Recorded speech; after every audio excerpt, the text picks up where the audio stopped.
મિત્રો સ્વાગત છે ફરીથી એક નવા વિડીયોની અંદર મિત્રો વાત કરવામાં આવતીના ફોર્મ ભરતા પહેલા એક મહત્વની અપડેટ આવી ચૂકી છે। પોલીસ કોન્સ્ટેબલની ભરતી જાહેરાત થઈ છે। જેના તારીખથી જે ફોર્મ ભરવાની શરૂઆત થવાની છે 4 એપ્રિલથી જે હસમુખ પટેલ દ્વારા જે માહિતી અપાઈ છે તે 2024થી ફોર્મ ભરવાની શરૂઆત થનાર છે।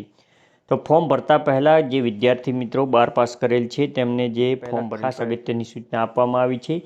જે માહિતી ફોર્મ ભરતા પહેલાં રાખવાની છે જાણ, નહીં તો ફોર્મ થઈ શકે છે। તેના વિશેની વાત કરીશું આગળ વિડીયોમાં। એની પહેલાં મિત્રો ચેનલ પર નવા હોય તો ચેનલને સબસ્ક્રાઇબ કરી લેવી, જેથી કરીને આગળના વિડીયોની નોટિફિકેશન સૌથી પહેલાં આવે। તો હસમુખ પટેલ દ્વારા ટ્વીટ દ્વારા માહિતી આપવામાં આવી છે કે કોઈ ઉમેદવારે ધોરણ 12 કે તેની સમકક્ષ પરીક્ષા એકથી વધુ પ્રયત્ને પાસ કરી હશે તો છેલ્લા પ્રયત્નની માર્કશીટ મુજબ અરજીમાં નામ લખવાનું રહેશે તથા રહેશે।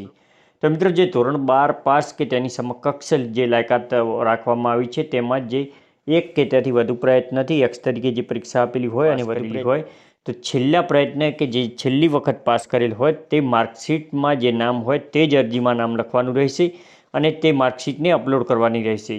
આ વખતની પરીક્ષાની અંદર જે 12માની જે પરીક્ષાની માર્કશીટ પણ અપલોડ કરવાની હોવાથી તો ખાસ ખ્યાલ રાખવાનો રહેશે કે જે નામની અંદર કોઈ પણ જે નામ અલગ અલગ ન હોવા જોઈએ, જેની જગ્યાએ નામ લખવાનું રહેશે અને તે અપલોડ કરવાનું રહેશે, જેથી કરીને ફોર્મ રદ ના થાય, નહીં તો ફોર્મ રદ થવાની સંભાવના છે। તો આવી જ અવનવી અપડેટ મેળવવા માટે ચેનલને સબસ્ક્રાઇબ કરી લેવી, જેથી કરીને સૌથી પહેલાં તમામ અપડેટ મળી રહે।